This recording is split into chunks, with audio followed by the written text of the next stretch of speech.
Hello everyone, I'm Alison Miller and I'm sitting down again with Superintendent of Oxford Community Schools, Dr. Milligan. Dr. Milligan, how are you today? I'm great, Allison. How are you? I'm good, thanks. Yeah. And thank you so much for agreeing to let me into your Of office course. to do this interview. Of course. Yeah, our last interview was really fun, so I Thank appreciate you. you coming back for more. Good, yay, I'm so glad. Okay, and just to start off, we're 2 weeks into the school year, and how was your summer? Summer was busy. It was a very atypical summer for me, so typically I try to take a break and, rejuvenate.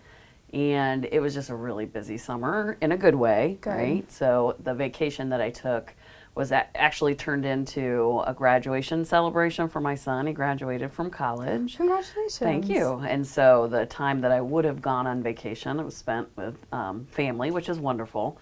So so I had that going on, but then I also had the wonderful opportunity of being all over the place in Oxford, as I mentioned in our previous interview, and that was exhausting, but fabulous. Like really getting to know the area, having a chance to meet all different types of people with different types of experiences, and becoming a part of the community. Like that has been surprising to me that, I was thinking from an outsider perspective, it would take a while for people to want to meet with me or get to know me or get to know my background. And they have been incredibly supportive, incredibly curious about me as a human being, which I think is amazing, and just gracious and kind in letting me get to know them and letting me get to know the community and the area and participating in the events. So it was really fun. It was exhausting, but it was really fun. I bet. I know you're super busy over the summer, and that's translating into the new school year, right? Here, there, and everywhere. Right. That was the theme for the summer. That's a good theme if you're starting to get to know Oh people. yeah, for sure. And so now that the new school year is coming, or has already been here, and there's a lot of new changes at work for you and for the community, what has that transition been like to the end of your summer to now starting up in the school year? So the great thing about the work over the summer and getting to know people, getting to know their goals and their hopes for the future was that myself, my leadership team, my ad team, we were able to hone what it was we were doing to lead into the school year to make sure it aligned with those hopes and aspirations. So we had a chance to work with our ad team and really get them hyped up about the year and focus on the work. We were able to work with our teachers. We had a wonderful welcome back celebration for our entire staff. So 800 plus people coming to this event. We had breakfast. We did photos, like little those photo booths, and so they took these really fun photos that we showed during the presentation. So they came into the auditorium and they had all these pictures of themselves and teams, and they had the masks and things that they could wear. Fun. They had the facility dogs, and that led into my opening speech, which letting them know about me as a person. And so that was really fun to just talk to them, educator to educator, and let them know who I am and what I bring to the table. And then we had a speaker who talked about the importance of what we refer to as MTSS. Essentially, it's a tiered intervention system for students, because not all students are the same and they don't bring the same needs to school. Right. And so how do we as a school community make sure we are supporting kids at all levels? And so that was a very powerful conversation that we had. And so that really kicked it off well. And then I was able to get to all of the schools, not only their pop in for popsicles, their open houses, their curriculum nights, and really see the passion that people have for their schools and the joy of the children, like coming in and they get to go to their classroom and they're running down the halls. They're so excited, and you see them in the classroom and they're looking all over the place and they're talking to the other kid. Just the energy and the excitement for coming back to school was really present. So that was just a joy. And then, you know, getting school up and running is never an easy task. And invariably there's going to be hiccups. And the really great thing about our school community is that we're problem solvers. We're solution oriented. So we know we're not going to get it right all the time. Nobody's perfect.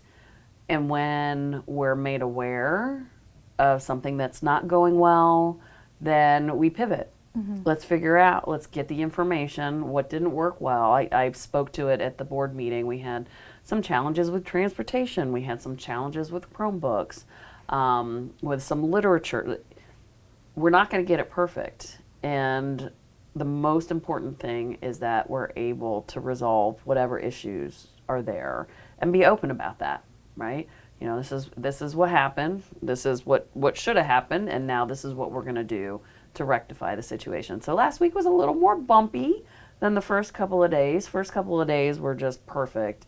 But what it showed me is a level of resilience in our school community, right?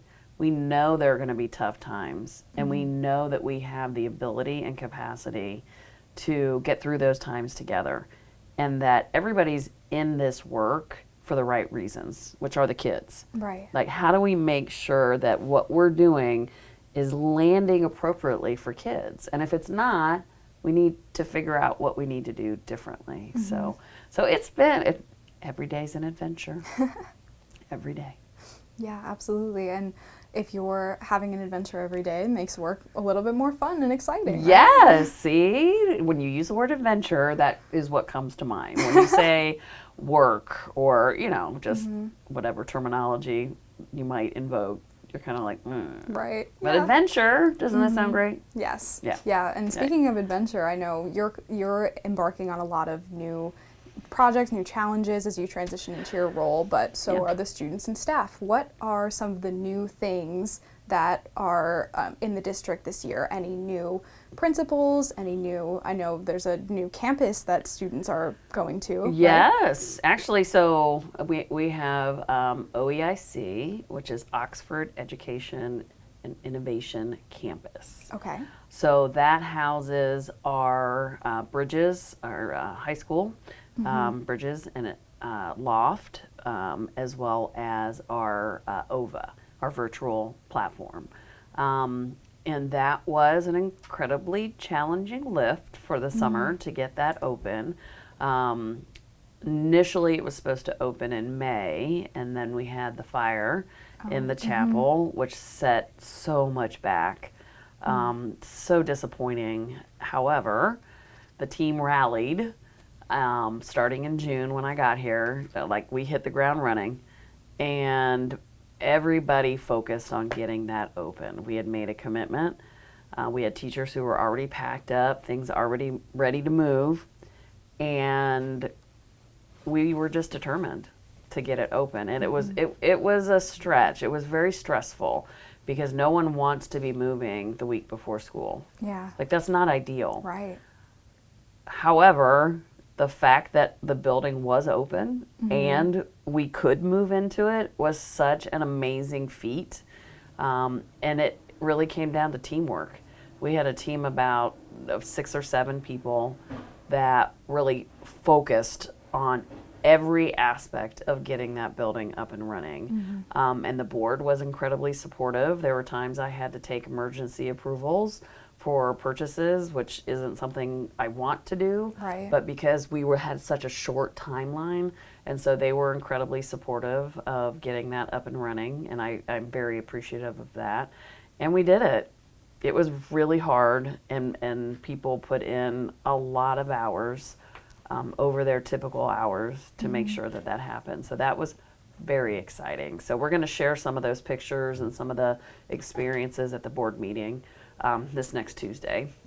And then we have a new high school principal, Shane Momquest, comes to us from Ypsilanti. And, you know, it was a unanimous decision for all the interview committee for him to be the high school principal. And so we welcome him, and we're just thrilled for him to be here. Very compassionate, understands the history of Oxford, and understands that you can't just be a typical principal. Like it's going to be a broad approach and a very supportive and compassionate approach to leadership. And so he has that, you know, to the nth degree. So we're very excited he's here. And we have a few other, you know, staff that have come on board. But, you know, I would say those two are the big pieces that we're excited about for the new school year. That's good. That's great. Yeah, I know you mentioned the fire that happened at the new campus and the emergency purchases you had to authorize. And there's a lot of different financial pieces at play for Oxford Community Schools, especially given, you know, recovery funding that might be sunsetting or different grants and things. How are you working with so many numbers, so much different changing budget, you know, to continue to support students? Right. Well, students are always the priority, period. So whatever funding is available, that is the number one focus, is how do we ensure that students have everything that they need, and not just academic, right? The wraparound services that we know students need so that they can focus on academics, right? And so that's always a priority. And then we look at, you know, what other budgetary items are critical. They may not be boots on the ground, but they're in the background ensuring that students have what they need and that their academics are prioritized. We brought on a gentleman, John Fitzgerald. He's the assistant superintendent of finance and operations. He comes to us, he's retired from Lake Orion, and he brings a plethora of experience working through with finance. And so me being a new superintendent, there's a lot to learn, I'm sure you can imagine, from a financial aspect. And even though I managed budgets, I've never managed a district budget, right? And so I have amazing people in the business office that we collaborate, and I make sure I'm well-versed on the decisions that have to be made, and that those decisions are made with the students at the forefront of our path forward at all times. And so, and in this role, you have to rely on the expertise of others, right? And so what are the ways that I set up communication, ongoing communication, so that I'm well aware of the work that's going on, that it's aligned with our goals, and that, you know, if anything needs to be changed, if we need to go a different direction, that I am well aware of what is happening, and I'm a part of that conversation. Right. And speaking of ongoing communication, the end of your 30-day plan we just hit because with the start of the new school year, right? Yeah. And that was a big focus on communication. Yes. You presented in a recent meeting your results, your findings from speaking with the community. What would you say are some of the most important things that you learned through that experience?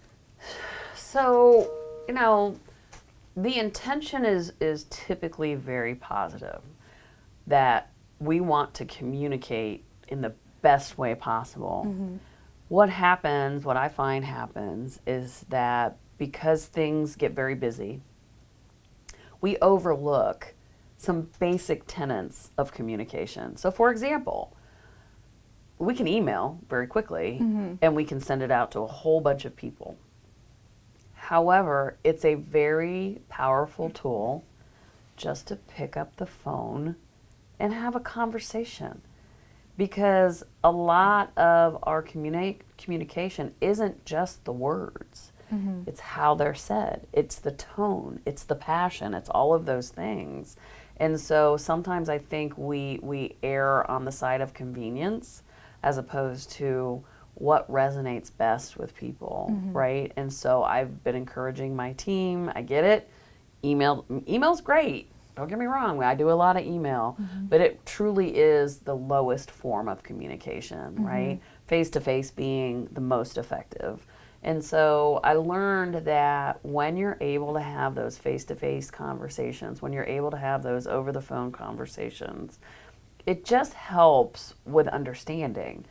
My understanding, their understanding, because you can ask questions in real time.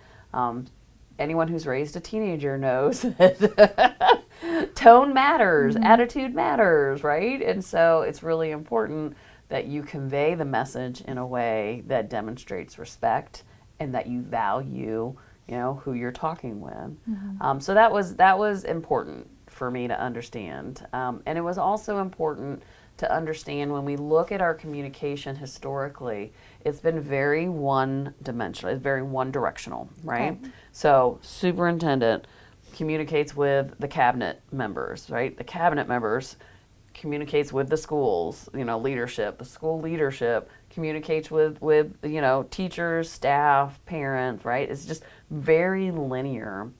And so what I better understand now is we really need to do a better job at communicating holistically. How do we get communication out to everybody, right? So from a superintendent, how do I communicate with the entire community? What are some effective ways to do that? How do I communicate with students? How do I communicate with staff? We left for the long weekend, and I was feeling a high level of just appreciation and gratitude for our staff. And I just wanted them to know that. Like, we're going on a 4-day weekend. I'm just so amazed how well we got through the challenges of the past week together. And so I put that in an email, right? And I sent it to them, and just so thankful for them and so hopeful for the future. And so the importance of ensuring that we highlight positive things. Right. Because there are so many positive things. I sat with a group of people the other day and I said, let's think about the challenges of the previous week. What are some celebrations we can have about the work that we did? And some of us struggled. Right? Because we're so focused on, well, we have to do better. We have to overcome. We have to focus on doing more. I'm not saying that that's not important. We all want to do more for children. But it's really important that we pause and we reflect and we celebrate our successes, because that's what galvanizes us forward. That's our motivation, our energy, is that, hey, I can do hard things. Look what I was able to do. That means I can move forward and I could do great things. Yes, you can, right? And so making sure that we're celebrating, making sure we're seeking ways to communicate that are more personal, figuring out two-way communications. We're still working on that, what that looks like. I suspect we'll probably have that nailed down by the end of the month. I would love to have open office sessions. I would love to, we all know I love food. So, have opportunities for people to meet and eat together. All sorts of things where we're together having conversation, that it can have a natural flow of dialogue. And it's not me showing up, dun, dun, dun, I have all the answers, here I am. It's not about that, because my experience has been, when you have a group of people come together, the answer is in the room. The answer is the collective intelligence of the group coming to a solution for a problem that they've identified. And that's the most powerful approach, truly. Right, and you mentioned like the line of communication between superintendent to the board to parents and families, right? Yeah. And a lot of people might find it hard to approach you because you're, at the top of that line. Because I'm so not approachable. No. it's very easy to talk to you, so that's nice. But, being able to have that one-on-one communication with the community has likely impacted a lot of people, and that influenced the things that you found and you understood through the first 30 days of your... Right, absolutely. And the great thing about that is I've made connections throughout the community with school individuals, but also outside of the school. And I've been able, I went to visit an art teacher's classroom at the middle school, and we were just having general conversation, and she's like, I really want to figure out how to get my students' artwork displayed downtown in the businesses. Well, I know the DDA executive director, Kelly, and because we meet monthly with the Oxford leaders, I just connected them. I was like, hey, reach out to Kelly. Here's her contact information. We had a situation with some high school students, and the fire chief, Matt Majestic, called me up, and he was like, hey, I just want you to give you a heads up that this happened. Everybody's okay, but I just want you to know. How great is that? Right. Like, you can just call me up. That's perfect. Because, again, we're all in this for the same reason. We want kids to be successful. We want to celebrate kids. It's a great integration between our schools and our community. So, honestly, outside of all the wonderful things and people I had a chance to meet, that is kind of an added bonus. Because I'm like, now we got these great connections. So if I'm talking with a teacher or a parent and they're like, hey, I'm thinking about this, I have a better understanding of how I can connect them with the resources that would supplement the work that they're doing. Right, and you spoke about collaborative solutions recently and how that's what you're hoping to embark on moving forward. And being involved in the community is a huge part of that, right? Yeah, very much so. Yeah, absolutely. And so can you talk a little bit more about what your plan is going to look like, your goals for the coming fall and the winter as you continue to move into the community and to support students and staff? Yeah. So first and foremost, they're not my goals. It's our goals. And that's the most important thing, right? Because I am one person and I have experiences, and those experiences are important to me. The whole community have experiences and they have aspirations. And so it's critical that we come together to determine the pathway forward, right? And so I presented at the board. I had a wonderful, wonderful opportunity to work with our staff, our leadership team, and we did some work around vision boarding. And so I don't know if you're familiar with vision boarding. So it's essentially you envision what the future might look like, and then you can use words, you can use pictures. Like, what would it look like if we all move forward as one? That was the question.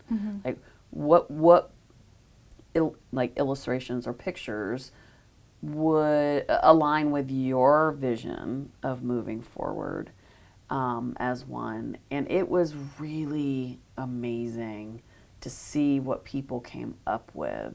And it was amazing for me to see the connections between what people came up with. Yeah. And it was very important to people. This came up almost every single time for every single person, is we want to do this together.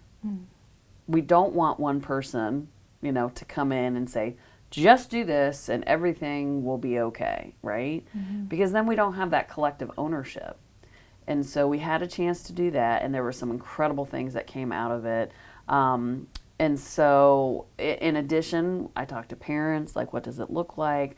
I talked to just community members. I talked to students. Students are amazing. They're so truthful. Love them. And what does it look like? And so the hope would be to position us in a way. We're working towards a strategic planning session. So we're going to start strategic planning in January at the end of my 30, 60, 90, right?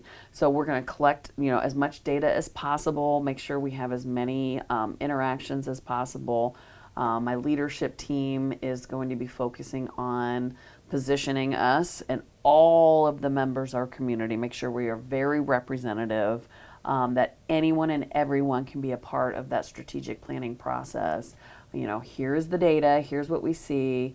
Some of the things that, the themes that came out of all of the dialogue that I had over the summer. The first one is that people talked about just resilience. Like we know it's hard. We know it's hard work, but we're willing to do the work. Like we really want to move forward. We don't know what it looks like, but we are willing to do the work. So that sense of grit, like we're going to do this, and it's probably going to be icky for a little while, but that's okay because we really want to move forward together. So that was really important, that concept of resilience. They talked about, and this was really cool, this came up in the vision boarding. They talked about, even though, you know, we've had these horrific situations happen, devastating, they picked up on the concept of a mosaic, right? You have all these broken pieces, and you can take these broken pieces and you can put them back together again, and they create this beautiful artwork. So the concept of reconstruction, how do we take pieces that are broken, you know, and reintegrate them and reconstruct to create this thing of beauty, you know? And it doesn't mean that we're not going to have difficult times, we're not going to have setbacks. I mean, that's a part of the process in general. But, and I said this to the staff during the opening meeting, even if it's 3 steps forward and 1 step back, you're still moving forward. If it's 3 steps forward and 2 steps, you're still moving forward. And there may be days where you take 3 steps forward and 3 steps back. That's okay, right? We take a day at a time, we collaborate, we support one another, and we figure out what this is going to look like so that we do better tomorrow, right? And so that was really important, was the you know, kind of reconstruction aspect of the work. Lots of conversation around resources and what amazing resources we have in Oxford. And these are comments from people. They're saying this to me. Now, I know what I say, so I know it's great, but you know, Oxford is a mecca for students. That's a quote. That's a direct quote. Wow. Another direct quote. Do you know how amazing your staff is? And this is from a community member. Wow. And then I had a parent talking about the summer program that we have here in Oxford.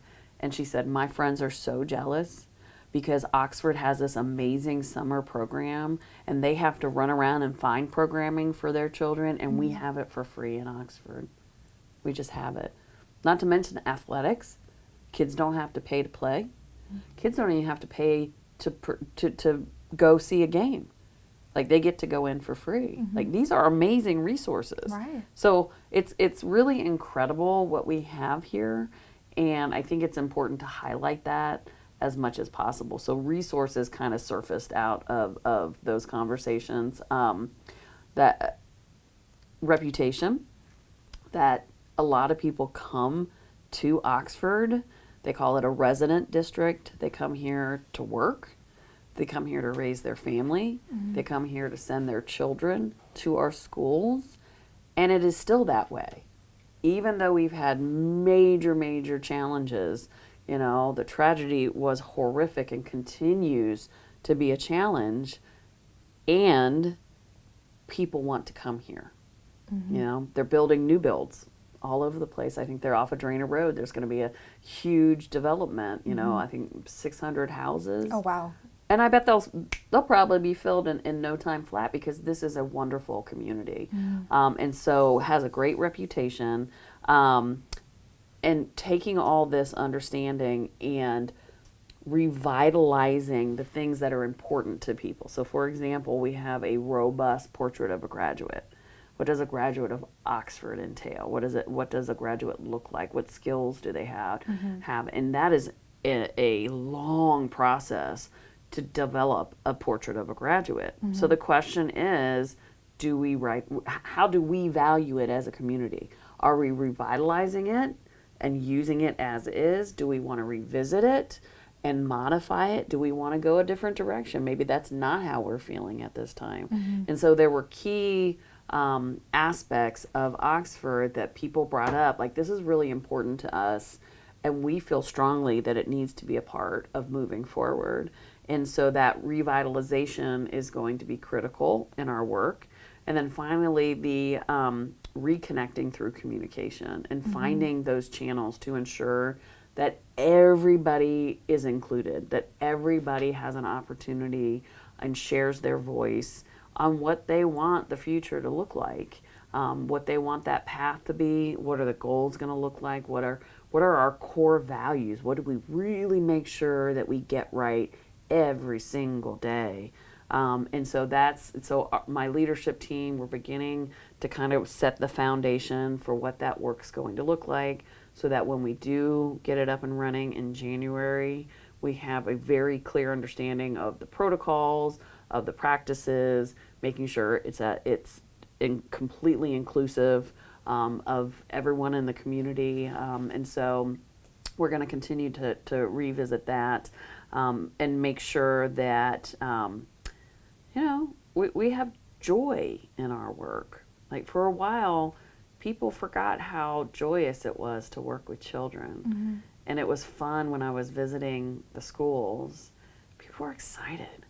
Kids were excited, parents were excited, teachers were excited, administrators were excited, support staff were they're just excited. Mm-hmm. And we can build on that. Yeah. Like we can galvanize our process, tapping into that excitement, and honor people's participation. Mm-hmm. And shared joy and togetherness factors into the theme for this year, correct? Yep, definitely. Yeah. So can you talk a little bit about creating the theme for this year? I know you presented about it. Yes. That was really cool how that came about. So, I had been talking about moving forward as one, one Oxford. And our cabinet, we're talking about, we typically do a theme each year. Mm-hmm. And I asked him, I said, so historically, how did you come up with the theme? Like, did people come and talk about it? And typically, historically, it was the leadership team that would generate that theme. Mm-hmm. And so we were talking and we thought, wouldn't it be amazing if we sent a request out to staff and said, hey, we want your thoughts. We want your ideas. What could the theme be for this year? Mm-hmm. And we had numerous submissions, and people took this very seriously. I had one teacher do a YouTube video of exactly what he thought it could look like. Wow. We had artwork shared. We had all sorts of stuff. And when you looked through what people were talking about, coming together as one Oxford was really important, that we're better together. And a couple people submitted, one vision, one Oxford, one team. And so that's what ended up being the theme, right? One team, one Oxford, one vision. And so, that was really exciting.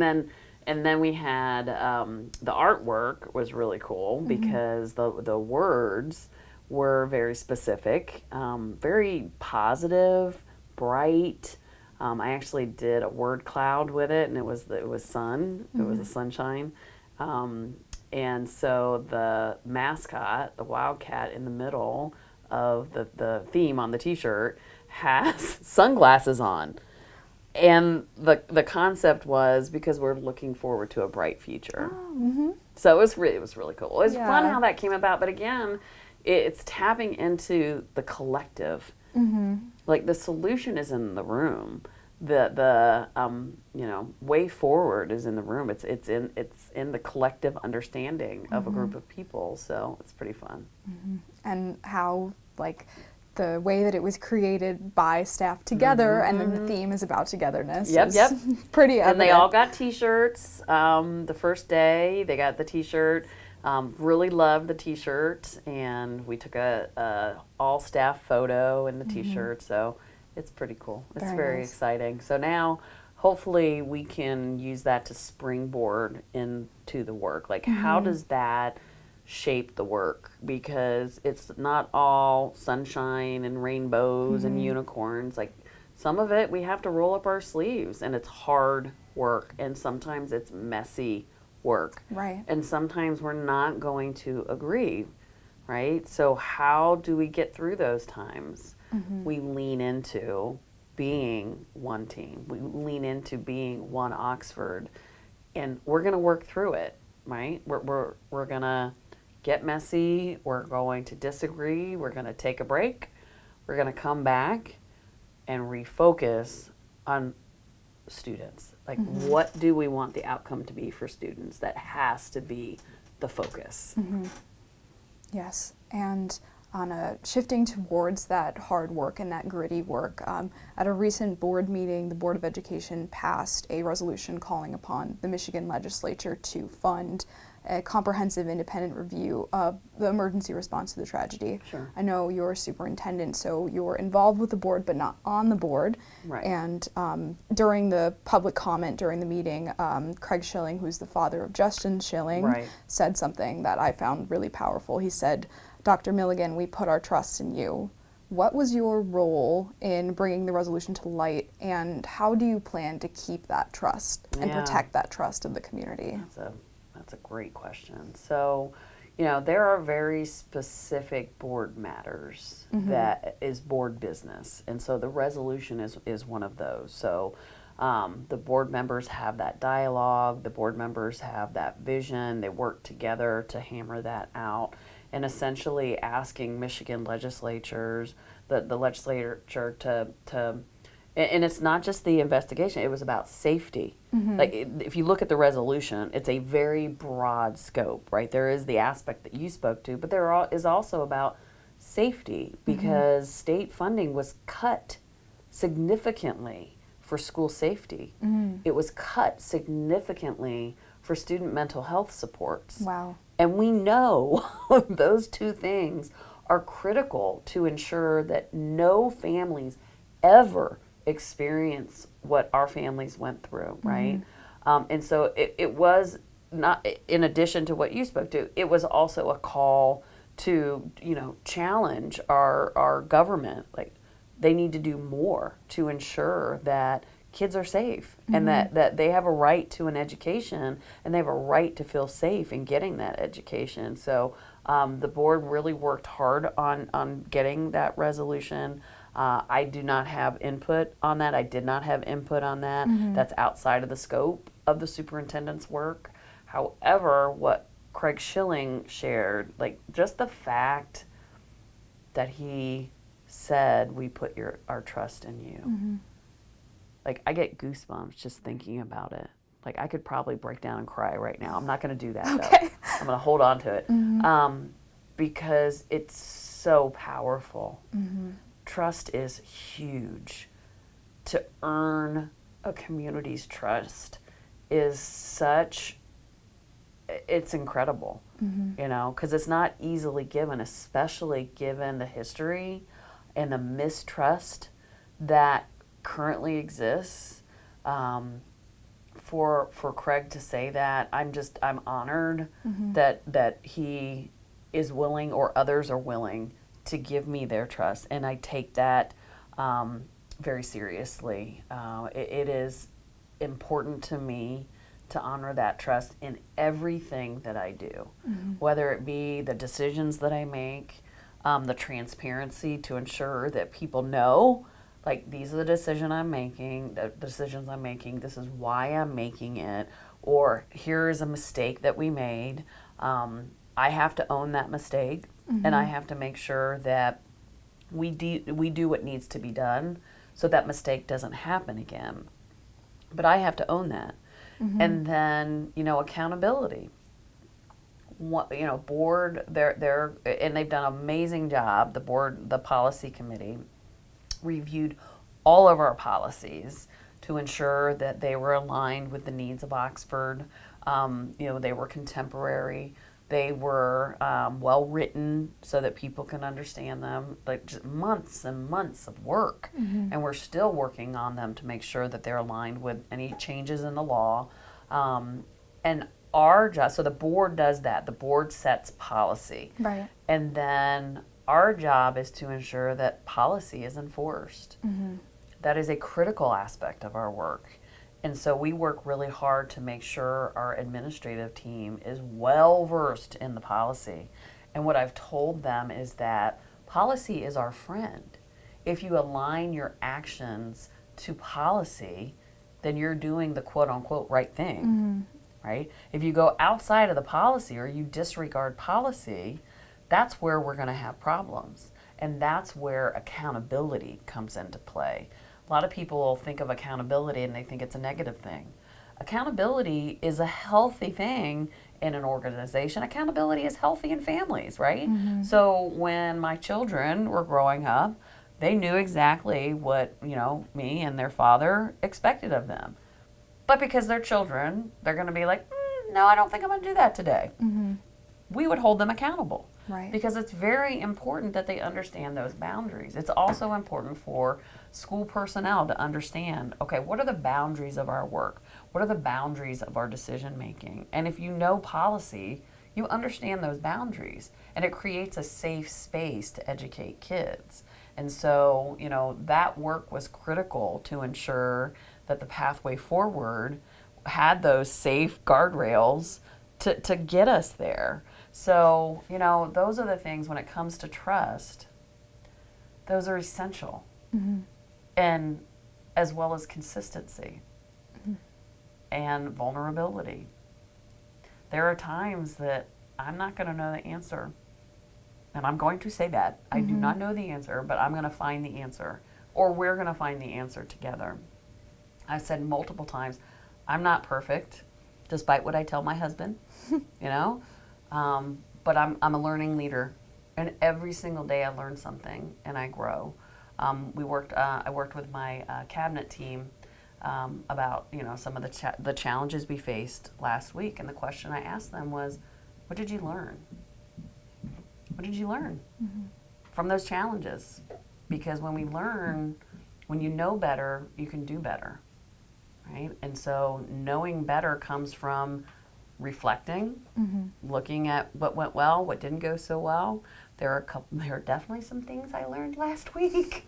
Like, that was the first time our high school went without power, and that was the first time I had to close a school. Yeah. Ever in my career. Wow. So let me tell you a little something. I learned a lot that day. I was like, oh, I probably can't make these decisions at 5 a.m. Like, we had to mm-hmm. figure out some transportation pivots, and I'm working with John Fitzgerald because we're thinking through this, and I was like, we can't do this at 5 a.m. Mm-hmm. We're going to have to make this decision because we're not able to pivot and make this other decision that we really want to. Mm-hmm. But we both took the opportunity to reflect on that and took the opportunity to say, okay, let's think through it. How can we do it differently next time so that if and when it happens again, we're ready to go, right?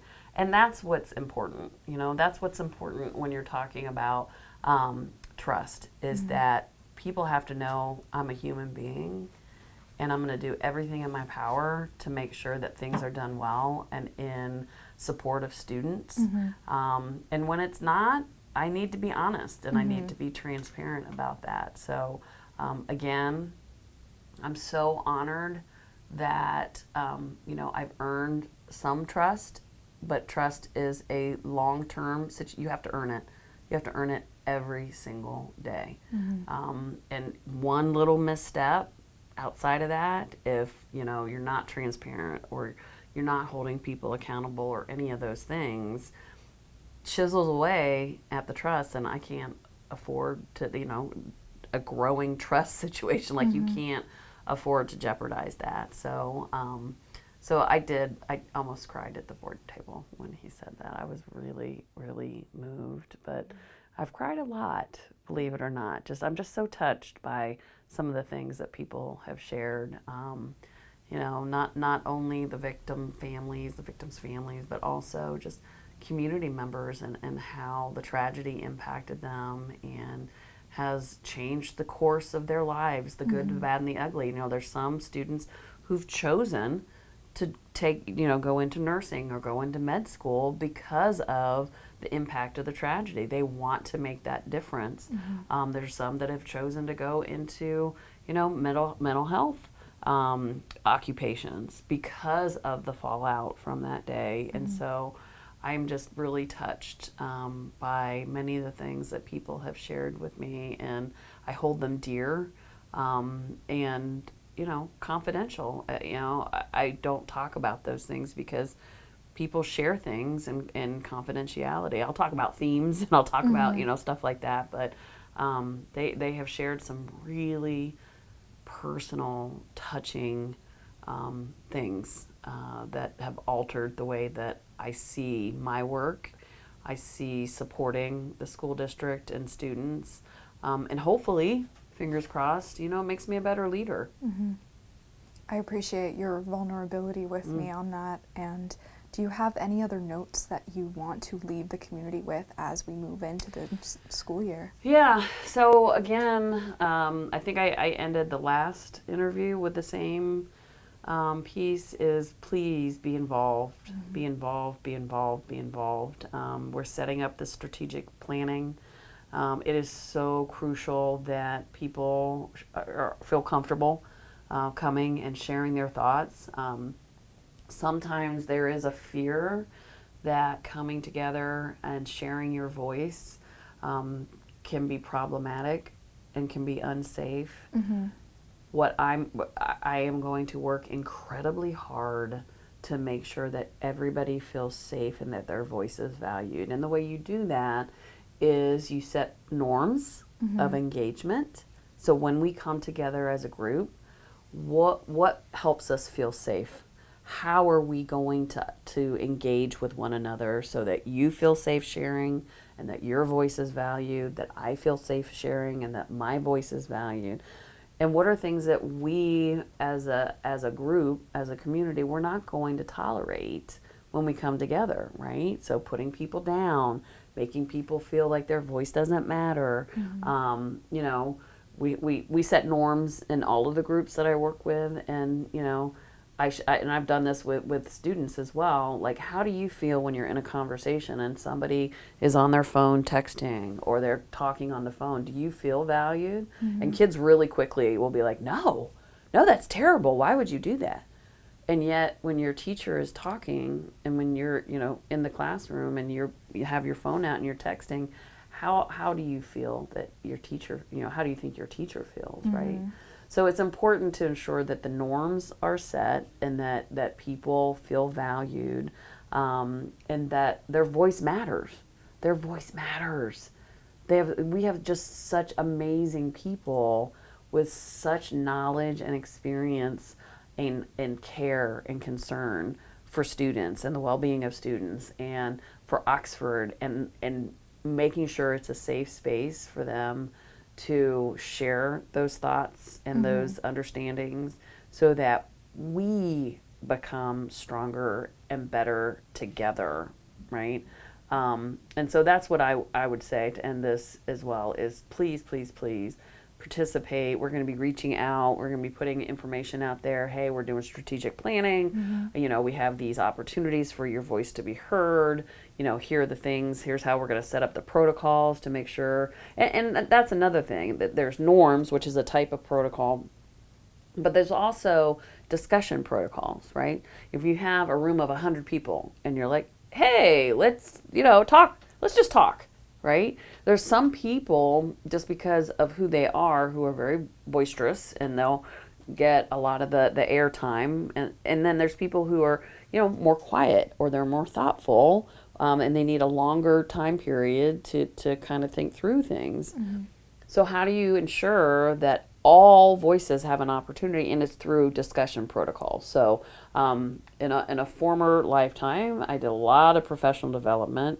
And so we learned how to use discussion protocols to ensure that everybody has an opportunity to speak, everybody has an opportunity to share, and that all voices are valued. So I'm well versed in protocols to be able to engage in dialogue, productive dialogue towards a goal.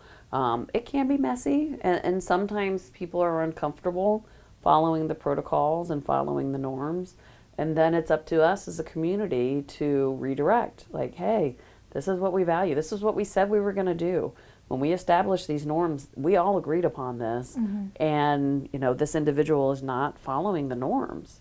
And we all have the ability to redirect. It's not just me telling people what to do. You've probably been in a class where the whole class was responsible for the norms of the class. And then when somebody wasn't following the norms, you probably felt comfortable to say, hey, Sally, knock it off. Right. We all agreed that we were going to do X, Y, and Z, and here you're off doing A, B, and C. What's up with that?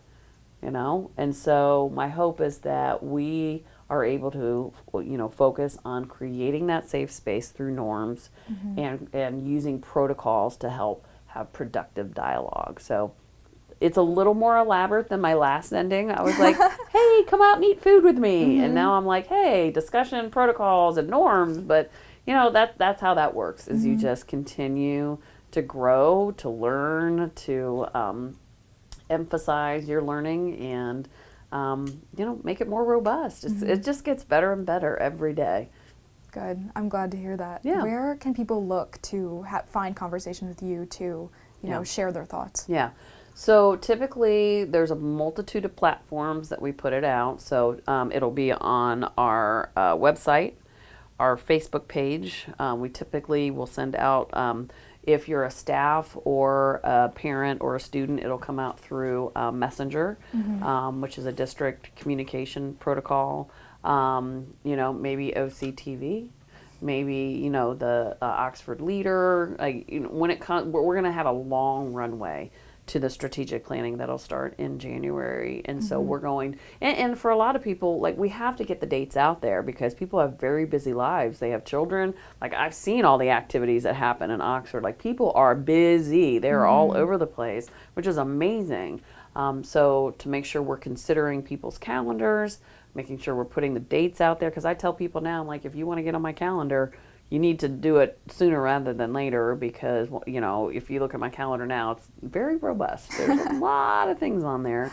And so being considerate of our families and their schedules and getting those dates out there. So it won't just be a one and done. It'll be a continual messaging of, here are the dates, here are the locations, you know, multiple platforms on getting that communication out, and figuring out the best way to reach people.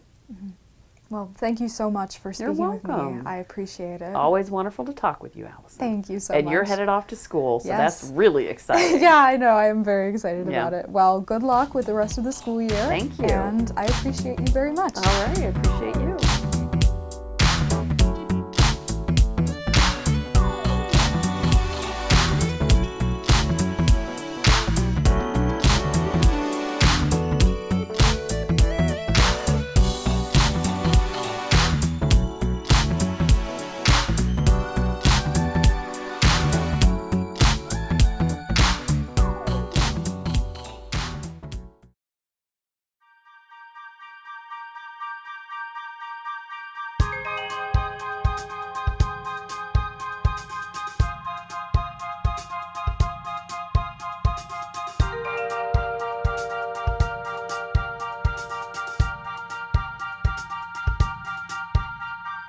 Last month, I traveled to Lakes Edge Drive to speak with Village Police Chief Mike Solwold about the disturbances and even possible dangers school drop-offs and pickups pose to those who lived in the neighborhood. The Village Police Department implemented a new strategy to protect residents' peace, a $140 fine and 2-point violation ticket. Now, I'm checking back in with Chief Solwold to see just how effective the changes have become. For years, we were trying to think of different ways that we could effectively have people go to the school and drop off. So we thought of putting a sign there asking not to drop off or pick up. And then with the help of OCTV and the Oxford Leader, social media, we got the word out early enough to let parents know to not do that. And I am proud and pleased to say that since we have done that, it has been really effective. Now, whenever you change a law or enforce a law or change something, you don't always expect, there's going to be violators. People are going to, you know, it's just, whether it be intentional or accidental, my thing is the general rule is, listen, in my profession in law enforcement, I'm not going to rid crime completely, or I'm not going to stop traffic violations completely. Right. But if we can stop a majority of it or put a big old dent in it, we're going to do that because it's going to be better than it was. If there's anything you can do to improve on what you're doing, that's better than nothing. So I look at, I'm a glass half full kind of guy. listen, okay, if I can stop one person, it's better than no persons. If I can save one person, that's better than no person. But I've had officers go down there in the morning and in the afternoon. I'll call them or they'll call me. I said, hey, how's things going? Are people, he's like, Chief, there's nobody coming down here. I'm like, you're kidding. Wow. That's fantastic. Now, granted, there have been a couple here and there that actually we did catch over on the next street over that were dropping off. And like we said, and we hold to our rule that we're not going to, we're going to educate people first before we start writing a bunch of, we're not in the business of writing tickets, and that's not, I know, unlike popular people would think that, we write tickets and we make we don't make a bunch of money off of tickets, and I'm not into the business of seeing how many tickets we can write, but it's a matter of trying to get people to act in a better manner. And if citations are a way of doing that, then we will get to that if we have to. But if we don't, then we're going to do everything we can to not have to do that. So if we can educate them, if we can put it on, TV or in social media or in the paper, verbally tell them out on the street, and ask them to please comply. I'm not surprised, honestly, I should say, because it just seems like in this community, for the most part, everybody seems to really work with everybody and comply, and it's a good thing. So it's been a major improvement from what we have seen. I haven't gotten any calls or complaints from anybody that has said it's not working. Matter of fact, one of my officers said that somebody did stop them and say that, hey, we appreciate what you guys are doing. We're not seeing the cars come down here anymore, and they love the peace. So he has heard that while he was out on patrol, so that's a good thing. So, and like I said, any improvement is good improvement. So, and again, that's what we were hoping for. So, we're not into the cash cow business of writing as many tickets as we can and seeing how much money we can make on that. That's not the business that we're in. And quite frankly, we don't make as much money as people think on tickets as it is. So that's what it is. But unfortunately, as part of the business is what we do. And in our profession, we have to write tickets and we have to arrest people that violate laws and crimes, and that's what we're here for. But when it comes to minor things like traffic enforcement, it's best to just educate as best as you can and try to get people to comply, and they're doing it. I'm very excited and pleased about that. I'm proud about that. So we're going to stay on it. We're going to monitor it and make sure that they continue to comply, because when you get kind of lax up on something, it's people start to kind of get back in the groove of what they've been doing before. So we have to stay on it, make sure that that people are complying with that, and I have no doubt that they will. So it's been great. So I'm very pleased. Good, that's good to hear. Do you have maybe an estimate in the difference of people who were dropping their children off there before the regulation and enforcement was there versus now in the first couple of weeks of school that you've seen? Oh gosh, if I had to put a percent to it, from 100% of the drop-offs and pickups that we were getting before, it's, from what my officers are telling me, it's less than 5%. Wow. It's drastic. I was not I was expecting to have some lumps in the road, and some things that we needed to work on, and I was, like I told you before, I was looking at the approach of, hey, all right, if we can get a couple people not do it, that's a good start, and then we'll just move on from there. But yeah, it's just, and again, matter of fact, before this interview today, I just talked to my officer, and what are we, it's 2 weeks of school now? We were over at Oxford Elementary School. He pulled up next to me because we sit at either Daniel Axford or Oxford Elementary School, and I said, all right, well, how's things on Lake Sedge today? He's like, Chief, there's nobody there. I'm like, lovely. All right. Well, hey, just stay on it. Just keep looking at it, and we'll just stay on it.